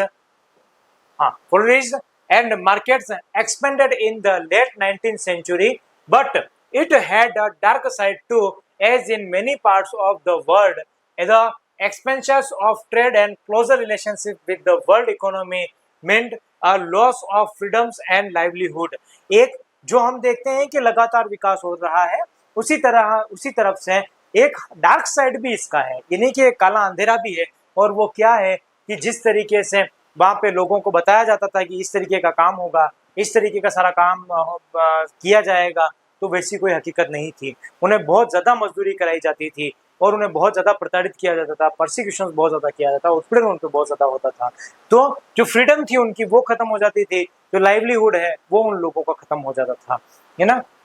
In 1885 the big European powers meet the Berlin। Berlin में ये मुलाकात करते हैं और बर्लिन में क्यों मुलाकात करते हैं सभी नालायक लोग देखना, to complete the curve of the America between them. और ये सोचते हैं ये जो अफ्रीका है, सॉरी अमेरिका नहीं अफ्रीका, इसको हम क्या करते हैं छोटे छोटे पीसेज में तोड़ देते हैं और तोड़ने के बाद में एक कंट्री तू रख लें एक कंट्री तू रख लें। अफ्रीका को पूरा तोड़ दिया, भाई क्यों, तुम्हारे पिताजी की जगह तो है नहीं वो, लेकिन फिर भी इन्होंने क्या किया वहां पे सारा राज कर लिया और वहां पे सारा उस पूरे अफ्रीका को तोड़ दिया। और वहां से क्योंकि रिसोर्स और वहां पे जो निग्रो जनजाति के लोग थे, है ना, उन लोगों को वहां से जबरदस्ती हड़प लिया जाता था, जबरदस्ती काम कराया जाता था, है ना, लेबर बना दिया जाता था उनको, ऐसा लेबर जिनको कोई मजदूरी नहीं दी जाती थी। तो इस तरीके से क्या करते हैं ये कि बर्लिन में मीटिंग करते हैं और बर्लिन में मीटिंग कहते हैं कि भाई ये तू जगह रख लेगा, ये तू रख लेगा, अब ये अमेरिका रखेगा, ये ऑस्ट्रेलिया रखेगा, ये फ्रांस रखेगा, ये ब्रिटेन रखेगा। तो इस तरीके से उसको पूरा अफ्रीका को तोड़ने का ये काम यहाँ पे शुरू कर देते हैं। Britain and France made vast additions to their overseas territories, और ये इसी तरीके से ब्रिटेन और फ्रांस ने अपना बहुत बड़ा भू क्षेत्र इसका बना लिया। Belgium and Germany become new colonial power, जो ये बेल्जियम था, जो जर्मनी था, ये भी क्या है, नए कॉलोनियल पावर के रूप में उभरे। The US also become a colonial power in the late 1890, 1890 के दशक में जो यूरोपियन यूएस है यानी कि अमेरिका है, वो भी एक बड़ी कॉलोनियल पावर के रूप में उभरता है। वो भी बहुत सारे जो कंट्रीज है वो अपने अंडर में करता है। Taking over some colonies earlier held by Spain, और इसके साथ में ही जो स्पेन है वो भी क्या करता है, बहुत जल्द ऐसे देशों को अपने अंडर में कर लेता है जो कमजोर हैं, जहाँ पे रिसोर्सेज उसको आसानी से मिल सके। तो ये एक वर्ल्ड पूरा जो है इस समय पर बर्लिन में मीटिंग करते हैं। और बर्लिन में मीटिंग कब करते हैं, तो 1885 में, और 1885 में बर्लिन में मीटिंग करने के साथ में ही ये तय करते हैं कि किस तरीके का जो पूरा विश्व होगा या पूरा अफ्रीका होगा वो किसके किसके अंडर में कितना कितना होगा, है ना। कितने नीच लोग थे ये देखिए। अब देखिए रिंडरपेस्ट और द केटल प्लग, किस तरीके से एक बीमारी आती है रिंडरपेस्ट, और एक केटल प्लग क्या होता है। थोड़ी सी मैं स्टोरी आपको सुना देता हूँ। क्या होता है कि देखिए ये सभी लोग अफ्रीका में बर्लिन में मिल गए, अफ्रीका में चले गए।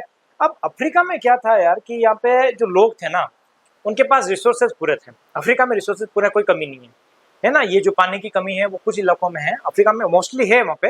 लेकिन देखिए अफ्रीका के जंगल, उनके पेड़, पशु, जानवर, सभी एनिमल्स है ना, तो वो उनकी कोई कमी नहीं थी। और वहाँ पे कमी नहीं थी तो उन लोगों को काम करने की जरूरत नहीं, क्योंकि ये तो क्या इनके एनिमल काम कर रहे हैं, खेतों में सारी फसलें हो रही है और इसके साथ में सारे रिसोर्सेज इनको जंगलों से मिल ही रहे हैं, तो इन लोगों को काम करने की कहाँ जरूरत है। तो ये एक बड़ी परेशानी थी किसके लिए, यूरोपियंस जो वहाँ पे रूलिंग करना चाह रहे थे कि भाई यार हम यूरोप यहाँ पे अफ्रीका आए हैं, हम अफ्रीका आए इन लोगों को काम कराने के लिए, अपने अंडर में करने के लिए। ये सारी कंट्रीज अपने अंडर में रहे और सारा अपना काम जो मैं बताऊँ वो सारा काम करें, रिसोर्सेज तो हमें चाहिए। तो ये अफ्रीका के लोगों को हम किस तरीके से अपने अंडर में करें, क्या करें। तो यहाँ पे क्या करते हैं ये लोग कि भाई एक व्यक्ति था जो ब्रिटिश सेना में था, वो आता है अपने घोड़े के साथ में, और घोड़े में बीमारी होता है रिंडरपेस्ट नाम से। जो अफ्रीका वासी है उनके पास में बहुत ज्यादा मात्रा में एनिमल्स हैं, गायें हैं, भैंसें हैं, जो क्या करते हैं दूध देती है बराबर, इनका खान पान, इनका जीवन आराम से चल रहा है। ब्रिटिश व्यक्ति एक आता है, एक घोड़े के साथ में आता है, खच्चर के साथ में आता है मोस्टली, घोड़ा तो क्या कहें, तो खच्चर है, घोड़ा और गधे का मिक्स रूप। हाँ, तो वहां पे वो लेके आता है और उसमें रिंडरपेस्ट नाम की बीमारी होती है, केटल प्लग नाम की। और इसके साथ में क्या होता है कि पूरे अफ्रीका में फैल जाती है, जिससे हम आज देखते हैं कि लंपी वायरस जो गायों में फैली थी भारत में, तो लंपी, राजस्थान में मोस्टली, तो लंपी वायरस से क्या हो गया, मतलब बहुत लाखों की तादाद में गायें मर चुकी थी। तो उसी तरीके से ये ग्राइंडरशिप यहाँ पे एक आ गया, एक डिसीज आ गई, और डिसीज आ गई तो यहाँ पे अफ्रीका में जितने भी ये थे पशु पक्षी थे, जो जितने भी जानवर थे उन सब खत्म हो गए। यानी कि अफ्रीका के पास कोई चारा नहीं रहा, और अफ्रीका वासी इस बात की टेंशन में कि कैसे हुआ, क्या हुआ, बेचारे बोले समझ नहीं पाए। तो ये दिक्कत हो गई उनके सामने। अब उनको क्या जबरदस्ती काम करना पड़ता था। दूसरा, इन लोगों ने कानून बना दिया कि प्रत्येक घर में से एक न एक जो व्यक्ति होगा वो काम करेगा, ठीक है। तीसरा, इन्होंने क्या काम कर दिया कि जो घर, एक परिवार में जैसे कि 4 सदस्य हैं, तो आगे की जो उसकी भूमि होगी, यानी कि मान लो ये एक इतना बड़ा क्षेत्र मेरे पास है, अब ये मेरे बाद मेरे बेटे को ही जाएगा या ऐसे ही आगे से आगे जाएगा, तो ये क्या 4 लोगों में आपस में बटेगा नहीं ये जो भूमि है। यानी पहले क्या करते हैं, हम आज भी क्या करते हैं, जैसे 2-3 भाई होते हैं तो आपस में एक जगह पिताजी की बात करते हैं, तो ये पहले अफ्रीका में भी हुआ करता था। तो इन ब्रिटिशर्स ने क्या किया, एक तो इनकी सारी पशु पक्षियां खत्म कर दिया इन्होंने, ठीक है, और उसके साथ में ही एक कानून बना दिया कि उसमें कह दिया कि ये जो जगह होगी ना, ये किसी भी तरीके से बांटी नहीं जाएगी, और नहीं बांटी जाएगी तो इसमें क्या होगा कि एक व्यक्ति के पास ये सबसे रहेगा, और कौन सा व्यक्ति, जो सबसे बड़ा होगा, बाकी जितने भी लोग हैं वो सभी क्या करेंगे, मेरे अंडर में आके काम। ये कंपल्सरी कर दिया वहाँ पर। लोग बहुत परेशान हो गए बेचारे, इनके पास और काम क्या कर सकते हैं, ये इनके पास कोई उपाय नहीं है। तो इस तरीके से यहाँ पे लीडरशिप और ये सारा फैला। पढ़ लेते हैं इसको। In Africa in the 1990s fast spreading disease of cattle plague impact people's livelihood and the local economy.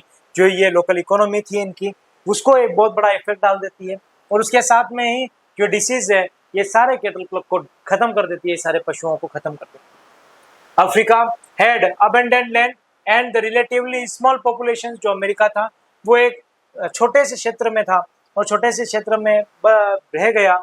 इसके साथ में ही in the late 19th century 19वीं शताब्दी के लास्ट के दशकों में आते हुए Europeans were attract to Africa due to it vast resources to land and minerals. जो अफ्रीका जो यूरोपियन लोग थे अफ्रीका में क्या कर लिए, यहाँ पे आए और इन रिसोर्सेज जितने भी थे उनसे बहुत ही प्रभावित हुए कि यहाँ पे ये सारे रिसोर्सेज हैं वो हमारे काम आ सकते हैं।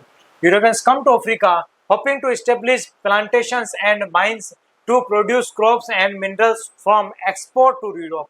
बेचारे यूरोपियंस जो भोले भाले थे वो यूरोपियंस यहाँ पे आते हैं, है ना।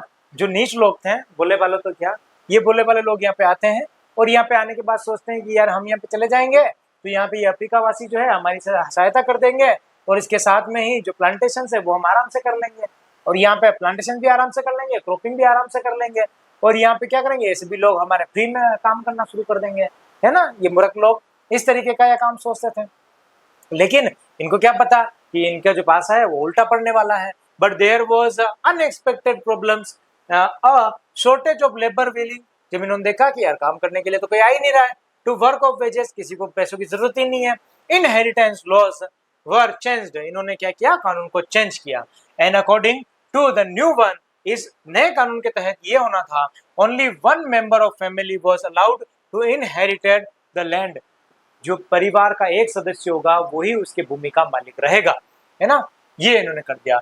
इन द लेट 1880s rinderpest arrived in Africa carried by infected cattle impact from British Asia to feed the Italian soldier। जो इटालियन सोल्जर था जो ब्रिटिश सेना में था वो व्यक्ति यहाँ पे आता है।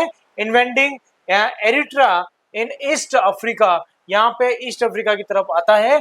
The loss of cattle destroyed Africa livelihood, इसके साथ में ही जो ऐसा जानवर वो लेके आता है जिससे क्या होता है कि ये सारे जो है जानवर है अफ्रीका के वो सब खत्म हो जाते हैं।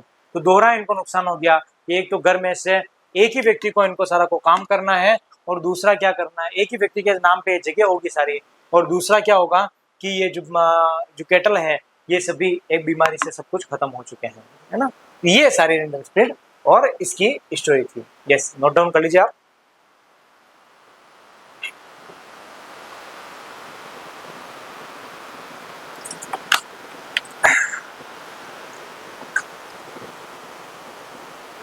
यस,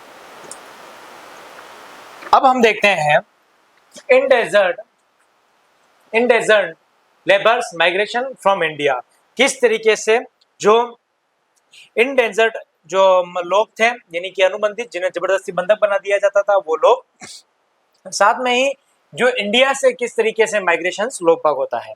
देखिए क्या होता था कि ये लोग इनको बड़े बड़े सपने दिखा दिया करते थे कि यार वहां पे जाओगे आप, अच्छा काम मिलेगा, सब कुछ ही अच्छा होगा, लेकिन ऐसा होता नहीं था। जो जितने भी लोग हैं ना उन लोगों को सपने तो बड़े बड़े दिखा दिया करते थे, लेकिन ऐसा असल हकीकत में होता नहीं था। जब वो लोग वहाँ पे जाते थे तो वो सोचते थे कि यार हम कहाँ फंस गए आके, यहाँ पे तो ऐसा काम है ही नहीं है, लगातार इनको काम कराया जा रहा है, दिन रात काम कराया जाता है, पैसे नहीं दिए जा रहे हैं। तो ये लोग, कुछ लोगों की तो इसकी आदत बदल गई और कुछ लोग यहाँ से भाग जाते थे। अगर कोई लोग भाग गए और वो फिर पकड़ा गए तो उनको तो क्या कर देते थे, ये लोग निपटा देते थे, उनको मार दिया करते थे, है ना। और बाकी जो यहाँ पे बच गए हैं वो क्या करते, 14-15 साल यहाँ पे काम करते थे, फिर यहाँ से चले जाते थे। कुछ लोग तो यहाँ से चले भी जाते थे, मतलब काम वाम फ्री होके, लेकिन कुछ लोग जो 12, 13, 14, 15 साल के बाद फ्री होते थे वो वापस रिटर्न यहाँ पे आ भी जाते थे, है ना। क्या करे घर जाके, फिर उनको आदत पड़ जाती है उस चीज की। लेकिन यहाँ पे बहुत मुश्किलों से काम कराया जाता था, बहुत इनको सताया जाता था, है ना। अमानवीयता प्रकार से यहाँ पे काम कराया जाता था। तो इन लोगों को बराबर वेतन भी नहीं दिया जाता था, जबरदस्ती काम कराना, ये सारा काम था। Indentured labours illustrate the two side natures of the 19th century world. हम दो तरीके से इसके जो है यहाँ पे देख सकते हैं, चित्रण कर सकते हैं, यानी चित्रण किया हुआ है कि जिसने लिखा है इतिहास वालों ने, कि भाई इन्होंने बताया है कि इन लोगों की दो तरीके की स्थिति होती थी। A world of faster economic growth as well as great mystery, higher income of some of the poverty from others, technological advances in some areas and new forms of coercions in others. In India, in desert laborers were hired under contract, and the most of them come from the present day regions of eastern Uttar Pradesh, Bihar, central India and the dry district of Tamil Nadu. ये लोग बदलते समय में बड़े बड़े सपने दिखाते हैं कि किस तरीके से जो है बहुत आपको इनकम मिलेगी, अच्छी इनकम मिलेगी, टेक्नोलॉजी के साथ में काम किया जाएगा, ये सारा काम किया जाएगा, वो सारे काम किया जाएगा, कोर्सन यानी कि इन पे दबाव बनाया जाता था, है ना। और ये इन सभी लोगों को बताते थे कि इससे अब इन लोगों पे क्या होता था, एक कॉन्ट्रैक्टर होता था जिसको कहते थे कि भाई तेरा ये काम है कि तू इन लेबर को सबको क्या करके इकट्ठा करके लेके आ। ये व्यक्ति जाता था और यहाँ पे सभी जगह सूचना पहुंचाता था। जो आज भारत में जहाँ से लोग जाते थे, जैसे कि उत्तर प्रदेश का ईस्टर्न वाला पोर्शन, बिहार के लोग, है ना, सेंट्रल इंडिया यानी कि दिल्ली और मध्य प्रदेश और ये राजस्थान वाले लोग, और ड्राई डिस्ट्रिक्ट यानी सूखे क्षेत्र जैसे कि साउथ वाले तमिलनाडु, ये सभी लोग क्या करते थे, इन लोगों को पकड़ के दूसरे देशों में, ब्रिटेन में वगैरह लेके जाया करते थे और वहां पर जबरदस्ती इनको काम कराया जाता था। India indentured migrations main destinations were the Caribbean island, mainly Trinidad, Guyana and Suriname. हाँ, तो कैरेबियन डिस्ट्रिक्ट जो है, अब देखिए कैरेबियन डिस्ट्रिक्ट कहाँ है मैं बता देता हूँ। ये है अमेरिका, है ना। इस अमेरिका के इधर वाले जो पोर्शन है ना, अमेरिका थोड़ा सा ढंग से बनाते हैं तो अमेरिका वाले कहेंगे क्या अमेरिका बनाया है, थोड़ा सा तो इज्जत रखते हैं। हाँ चलो अमेरिका वासियों थोड़ा से माफ करना, नहीं क्या चित्रकला का थोड़ा सा विद्यार्थी नहीं हूँ, थोड़ा सा क्या पूरा विद्यार्थी नहीं हूँ, तो इस तरीके। तो ये अमेरिका मान लें, और ये वाला जो क्षेत्र है ना, ये कैरेबियन द्वीप समूह है, और यहाँ पे जो लोग थे इनको पकड़ पकड़ के वहां पे ले जाया जाते थे। तो वहां पे कौन कौन से थे, जैसे कि एक किसका नाम आता है, गुयाना का नाम आता है, ऐसे नाम ऐसे ही है, त्रिनिदाद का नाम आता है, और एक किसका नाम आता है गुयाना, सूरीनाम।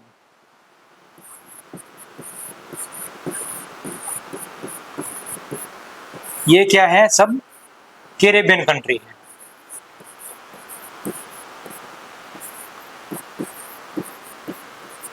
कैरेबियन क्षेत्र है ना, छोटे छोटे द्वीप समूह थे, ये द्वीप थे, है ना। तो यहाँ पे इन लोगों को लेके आया करते थे। और जो भारत के जो लोग थे ना, वो देखिए कैरेबियन आइसलैंड तो लेके आए थे, कैरेबियन आइसलैंड में भी ये 2-3 नाम आ गए। अब यहाँ पे क्या करते थे, जो मॉरिशस है वहां पे लेके आते थे, फिजी कहाँ है, यहाँ पे अफ्रीका में, यहाँ पे लेके आया करते थे। तो ये अमेरिका, अफ्रीका, इन लोगों को यहाँ पे इधर से उधर फेंका जाता था, इन लोगों को भेजा जाता था। Endangered works were also recreated from tea plantations in Assam, है ना। और इसके साथ में ही हम देखते हैं कि इन लोगों को न सिर्फ इन देशों में अपितु ये जो असम काला पोर्शंस हैं वहां पे भी क्या रिक्वायर्ड रहती थी, है ना, ये रिक्वायर्ड लिखा हुआ है, यहाँ पे इनकी आवश्यकता होती थी और रिक्वायर्ड यहाँ पे होती थी, तो इनको असम में भी भेजा जाता था।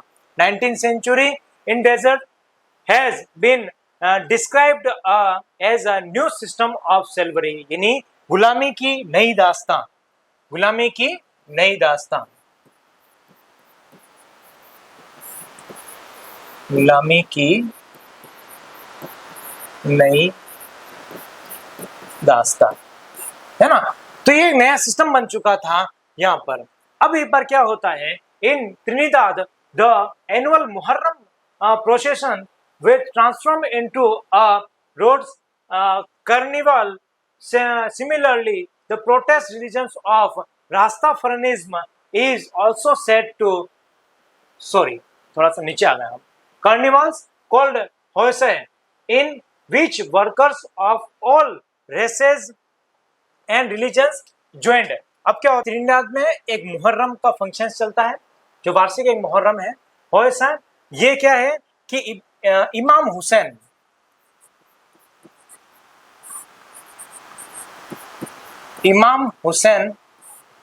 की याद में एक मेला लगता है। अब इमाम हुसैन कौन है इतना डेप्थ में नहीं जाना आपने, मैं किसी और वीडियो में इसको बताऊंगा इमाम हुसैन कौन थे, है ना, ये उनके पुत्र थे, पूरा बाद में स्टोरी है, बड़ी लंबी स्टोरी इसकी वीडियो बताएंगे। तो यहाँ पे क्या होता है, इमाम हुसैन की याद में एक मेला होता है, और मेला होता है तो क्योंकि ये देखिए मुस्लिम इस्लामिक कंट्री है, तो यहाँ पे मुहर्रम का प्रोग्राम चलता है। तो यहाँ पे ये सभी लोग क्या करते हैं, एक ही विचारधारा वाले सभी लोग यहाँ पर इकट्ठा होते हैं और इस सभी जो सिस्टम चल रहा है ना, इसका विरोध करते हैं कि ऐसा काम नहीं होना चाहिए।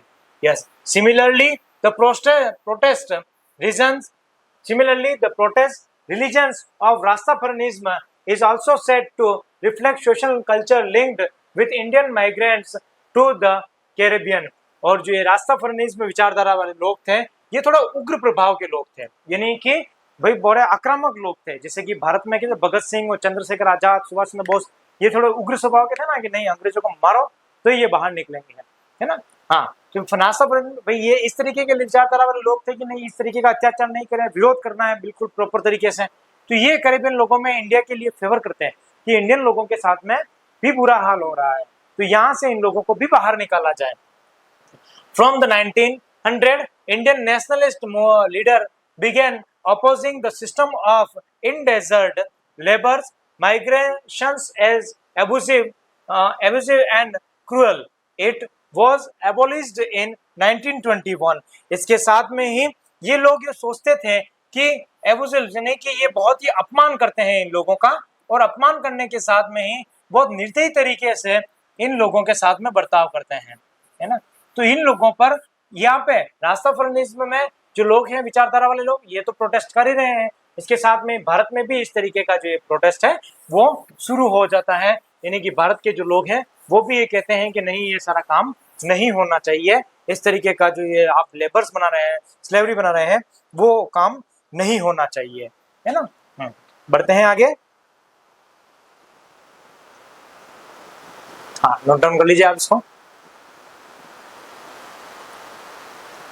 यस, अब हम देखते हैं इंडियन एंटरप्रेन्योर्स अब्रॉड, किस प्रकार से जो विदेशों में है एंटरप्रेन्योर, यानी किस तरीके से लोग सहायता करते हैं, कौन ऐसे लोग हैं जो इनको प्रोत्साहन करते हैं, किसको, कंट्रीज को पैसा देने में या किसी और तरीके की हेल्प में।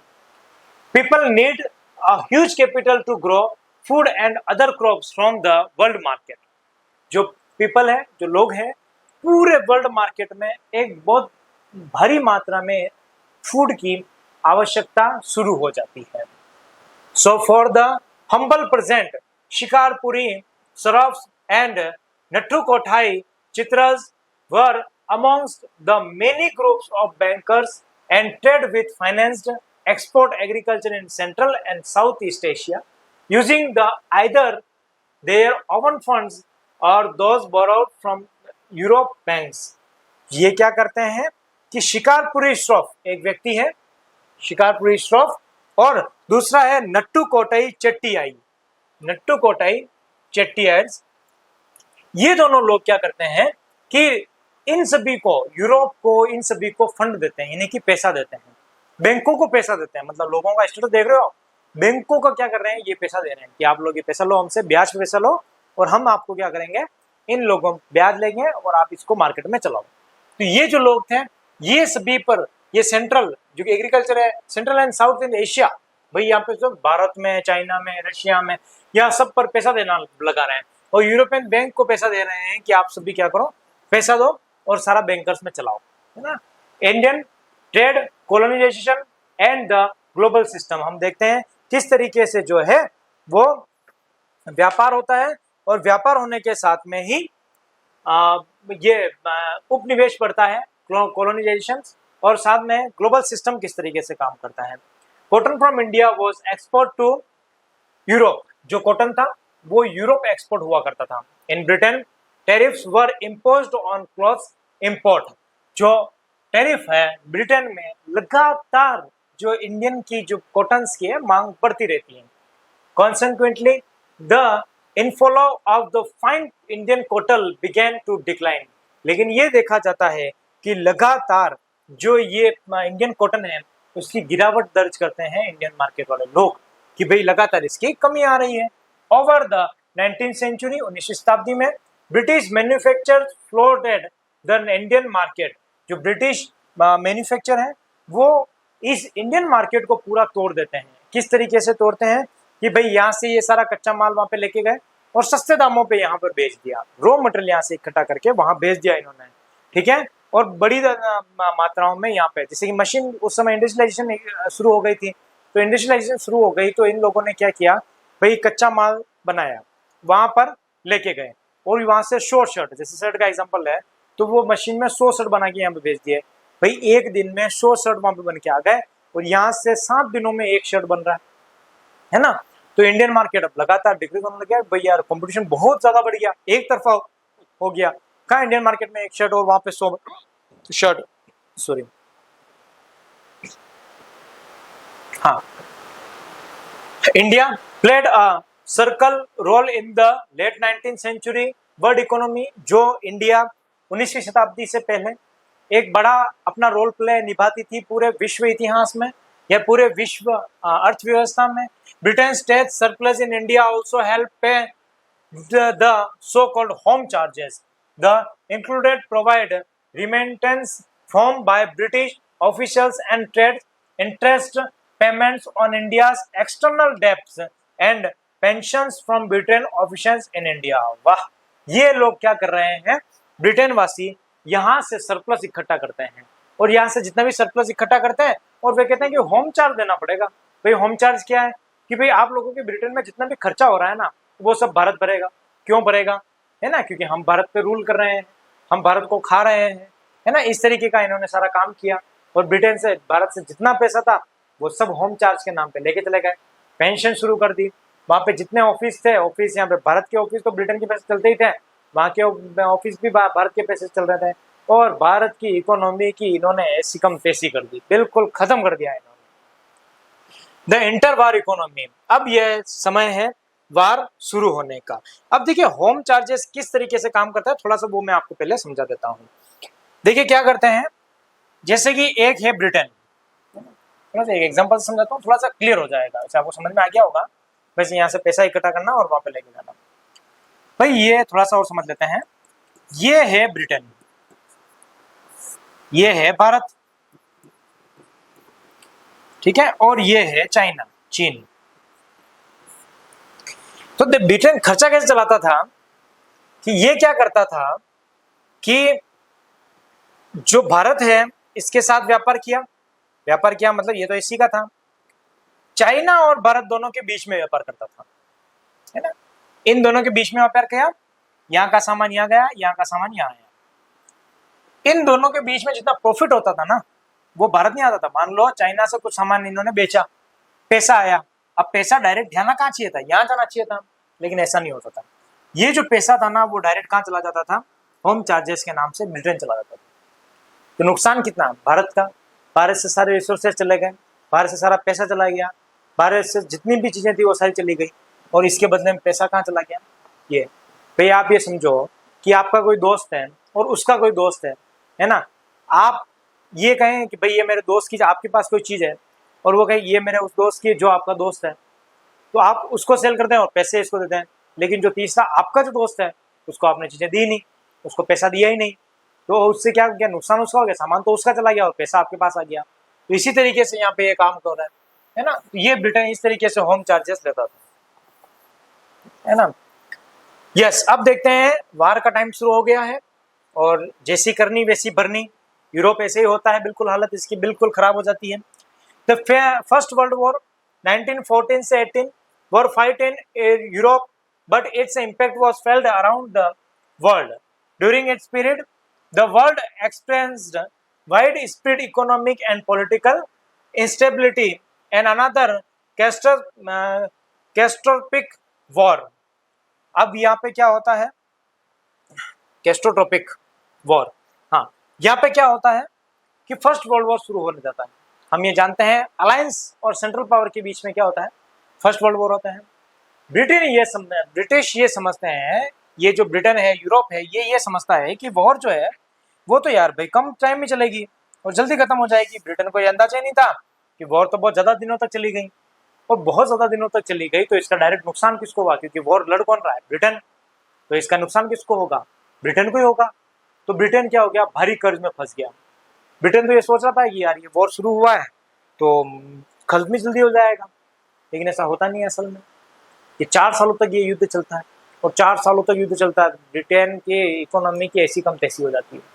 जैसा उसने भारत के साथ किया था वैसा का वैसा उसके साथ भी हो जाता है, और ब्रिटेन पूरी तरीके से तहस नहस हो जाता है। भाई लोगों की तो इंजर्ड होते ही है, लेकिन महिलाएं जो थी वो भी अब क्या करने लग गई, लोगों का स्थान लेने लग गई, और महिलाएं घरों से निकल के वहां पे आने लग गई। कहाँ पर? फैक्ट्रियों में आने लग गई। फैक्ट्रियों में क्योंकि लोग सारे बैटल कर रहे थे, तो इस तरीके का सिनेरियो यूरोप में चेंज हो गया। पूरा सोशल लाइफ वहां पे चेंज हो गई। War time transformation. The first world war was fight between the alliance Britain, France, Russia, later joined by the US. US तो बहुत बाद में ज्वाइन करता है। And the central power Germany, Austria Hungary and Ottoman Turkey. The war lasted from more than 4 years। British को ये पता ही नहीं चलता है ये योर तो एक दिन में खत्म हो जाए, एक साल में खत्म हो जाएगा, लेकिन वो 4 साल तक चला जाता है, और फाइनेंशियल रूप से ब्रिटेन बहुत तहस नहस हो जाती है। 4 सालों तक ये चलता है। और यहाँ पे कौन कौन है? एक अलायंस पावर है और एक कौन है? सेंट्रल पावर है। अलायंस पावर में कौन है? तो ब्रिटेन है, फ्रांस है, रशिया है, और लास्ट में यूएस आ जाएगा। और इधर कौन है? सेंट्रल पावर में जर्मनी है, ऑस्ट्रिया हंगरी है, और ओटोमन जो तुर्की साम्राज्य है वो है। ठीक है ना? ये 4 साल तक ये युद्ध चलता है। और industrial Nations, it was considered the first modern industrial war.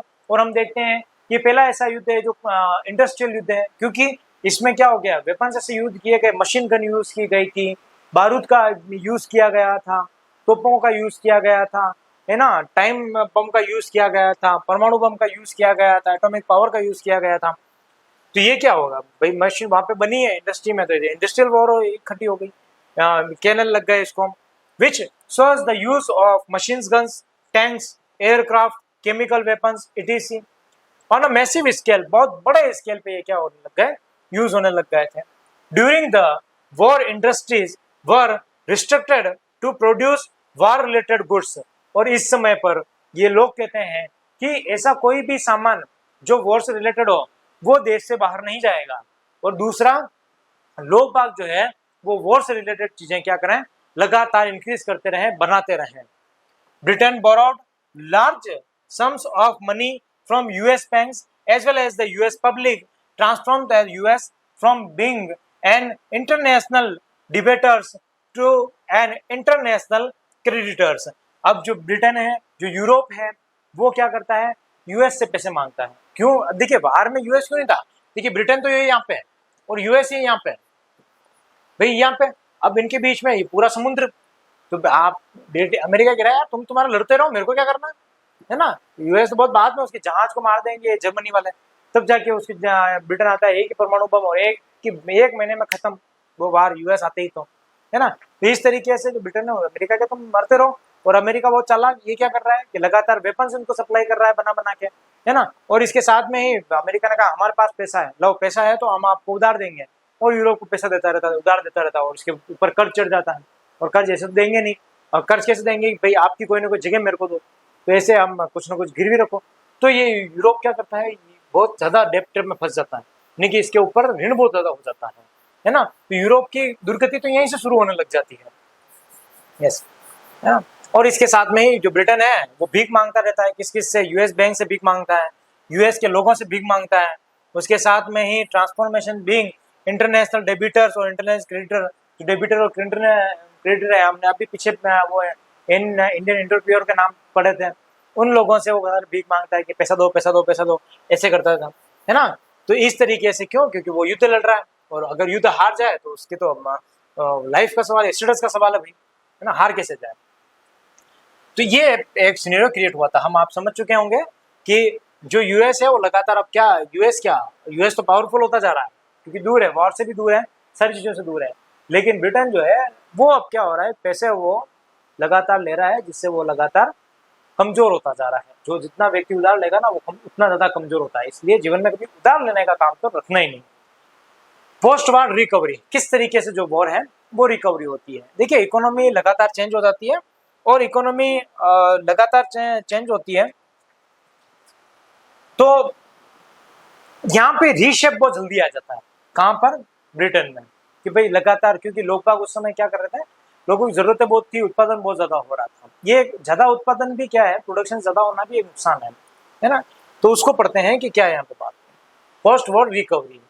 Post war economic recovery, Britain the world leading economy faced prolonged crisis, जो इकोनॉमी है वो बहुत ही बड़ी क्राइसिस पहले यूरोप झेलता है। Industrial had developed in India and Japan while Britain was preoccupied with the war. जिस समय पर ब्रिटेन युद्धों में इन्वॉल्व था, उस समय पर जापान और इंडिया में इंडस्ट्री लगातार डेवलप हो रही थी। यानी कि एक तरफ तो इंडस्ट्री डेवलप हो रही थी और यूरोप युद्धों में बिजी था, उसको खर्चा हो रहा था।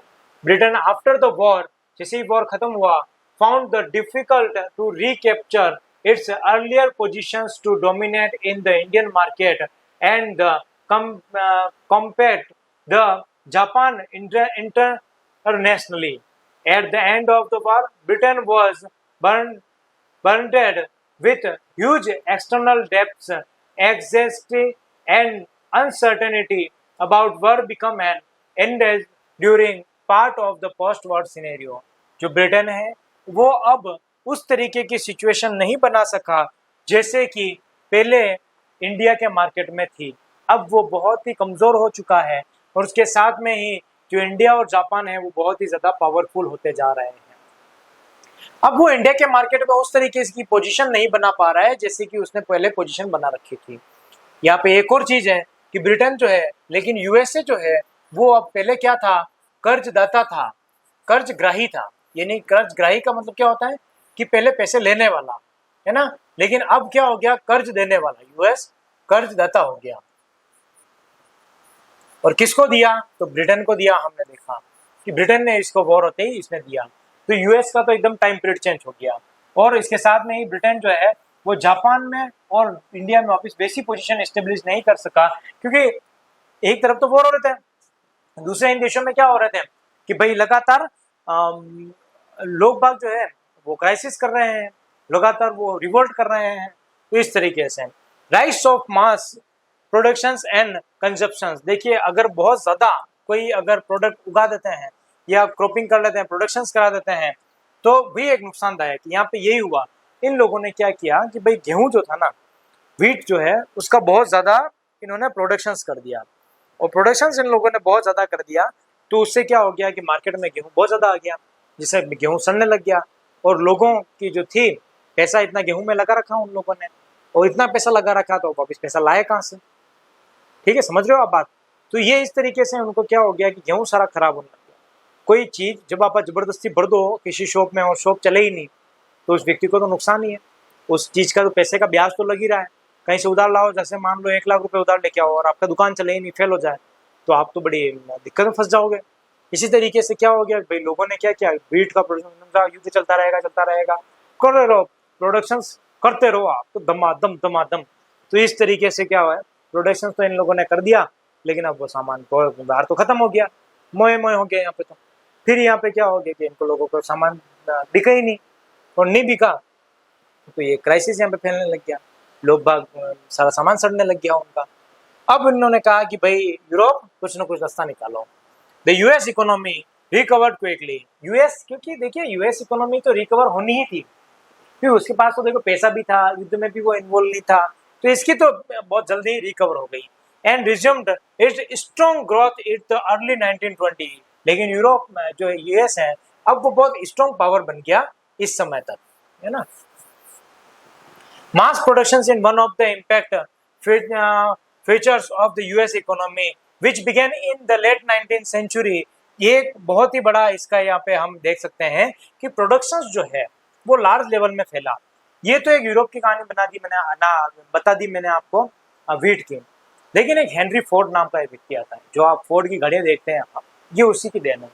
और उसने सोचा यार कि अगर प्रोडक्शन हम ज़्यादा करेंगे ना, जो लोगों को ज़रूरत है जिस चीज़ों की, भाई गेहूँ तो क्या ज़रूरत है, ज़्यादा क्या ज़रूरत है, वो सभी कंट्री कर रही है, लेकिन अगर हम कुछ ऐसी चीज़ की प्रोडक्शंस करें जो लोगों के काम आए, वैसा कुछ प्रोडक्शंस करें, तो बात बन सकती है, इकोनॉमी सच में ठीक हो सकती है।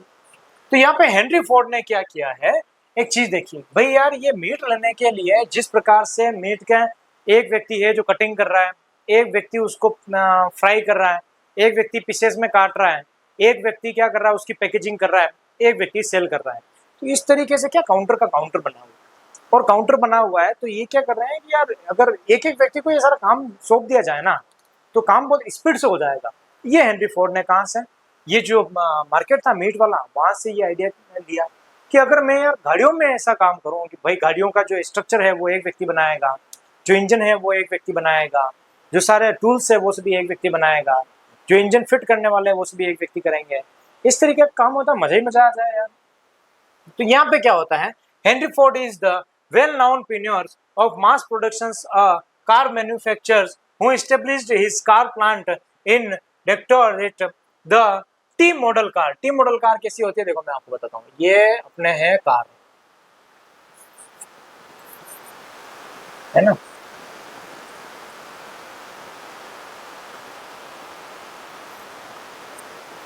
ये कार है, ये इसका हैंडल है, ये टी मॉडल कार है और ये भाई साहब यहाँ बैठे बैठे चलाते हैं, ठीक है, जो भी व्यक्ति है ये यहाँ पे चलाते हैं।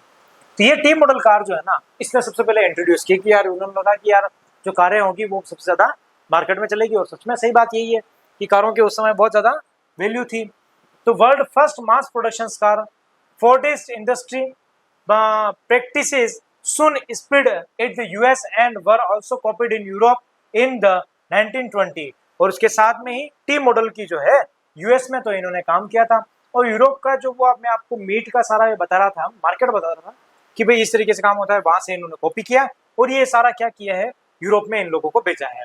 The demand of refrigerators, washing machine, इसके साथ में ही ये तो एक टी मॉडल का हो गया और ये बहुत बेहतरीन तरीके से चलता है। इतनी कारें बिकती है, इतनी कारें बिकती है, लाखों कारें एक एक साल में बिकने लग जाती है, इतना भन्नाट मार्केट चलता है कि यूएस जो है एकदम से क्विक। क्यों यूएस कैसे हो गया भाई, ये तो आप सोच रहे होंगे कि यार हेनरी फोर्ड को मिलना चाहिए, भाई टैक्स भी तो होगा, टैक्स के पास जाएगा, सरकार के पास जाएगा, और सरकार के पास जाएगा, सरकार का बजट बढ़ेगा।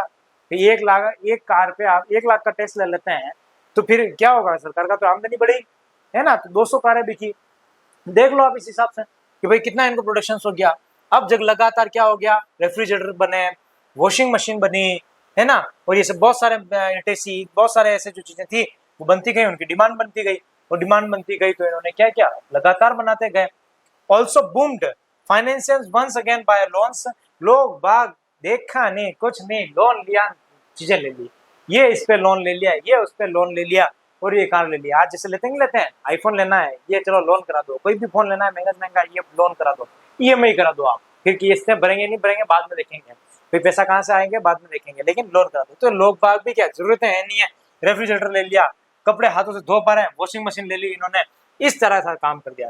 Financial once again by loans in 1923 the US resumed exporting capital the rest of the world and become the largest overseas lender। और उसके साथ में ही इतना प्रोडक्शन यूएस बेचता है, इतना प्रोडक्शन बेचता है, यूएस के जो इकोनॉमी है वो नंबर 1 में आ जाती है कुछ ही सालों में। 1923 में ही हम देखते हैं कि यूएस की जो इकोनॉमी है वो बहुत टॉप लेवल पे आ जाती है। हम देखेंगे कि उस समय क्या था, जो क्राइसिस था ना, लोगों के पास पैसा है, सरकार के पास पैसा है, बैंक के पास पैसा करप्ट हो जाता है, बैंक के पास पैसा आ ही नहीं रहा है, सरकार का पैसा सरकार के पास रह गया, लोगों का पैसा लोगों के पास रह गया, तो इससे क्या है, बैंक चल ही नहीं पा रहा है, रोटेशन हो ही नहीं पा रहा है, लोगों पैसे निकाले, इसलिए वो इसका यूएस पे ज्यादा प्रभाव इसका दिखता नहीं है ना। बैंक तो बहुत सारे करप्ट होते हैं लेकिन उस पर यूएस पे कोई विशेष प्रभाव नहीं डालता, लेकिन बाकी जितनी भी कंट्री हैं उसका बहुत ज्यादा नुकसान हो जाता है। तो ये हम देखते हैं कि राइस, हाँ, मोस्ट जो है यूएस जो है वो यहाँ पे आ जाता है और यूएस की ये सारी स्टोरी कंप्लीट हो जाती है ना।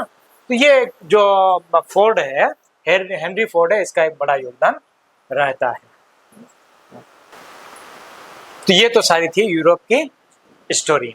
काफी समय हो गया है, 1.5 घंटे की लगभग क्लास बन चुकी है, और आप कहेंगे सर क्या है इतनी लंबी लंबी क्लास है, तो 3 घंटे का लगभग ये लेक्चर है, और 3 घंटे के लायक लेक्चर है ही, क्योंकि इसमें घास नहीं काट सकते, बहुत ही इंपॉर्टेंट लेक्चर है, बड़ा चैप्टर है ये। क्या हिस्ट्री के सारे ही चैप्टर सारे बड़े हैं।